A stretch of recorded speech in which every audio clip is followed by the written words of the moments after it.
એમના સખત મૃત્યુ થયેલા ભાઈ મોટી અને જિલ્લા સમાહર્તાને એક આવેદનપત્ર આપીને અમે આ બનાવને સખત શબ્દોમાં વખોડી કરીશું અને અમારી ભરૂચ જિલ્લાના મુસ્લિમોની માંગ છે કે જે ઇઝરાયલ દ્વારા નિર્દોષ મુસ્લિમોની હત્યા થયેલી છે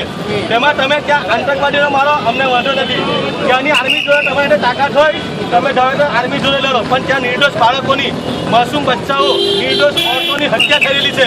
અને આજે કોઈ પણ દેશ બોલવા તૈયાર નથી. અમારા ભરૂચ જિલ્લાના મુસલમાનોની માંગ છે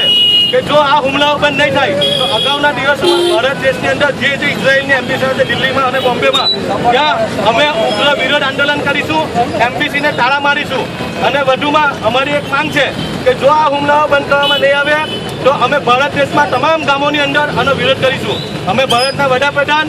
રક્ષા મંત્રાલય, સુષ્મા સ્વરાજ વિદેશ મંત્રી અને રાષ્ટ્રપતિને એક અપીલ કરીએ છીએ કે અમારો આ એક મેસેજ છે. આ એક મુસ્લિમની વાત નથી, આ એક ઇન્સાનિયતની વાત છે કે આજે નિર્દોષ માસૂમ બાળકો ત્યાં તડપીને મરી રહ્યા છે. આ ઇઝરાયલના યહૂદી ગદ્દાર કોમે ત્યાંની મુખ્ય જે પાકિસ્તાની પાણી લાઈન છે તેને પણ તોડી નાખી છે અને પવિત્ર રમઝાન માસની અંદર જ્યારે મુસ્લિમો રોજા રાખીને અલ્લાહની બંદગી કરતા હોય, નમાઝ પઢતા હોય ત્યારે આ લોકો ઇફ્તારીના સમયે ઇસ્કત મિસાઇલો મારીને હજારો નિર્દોષ બાળકો,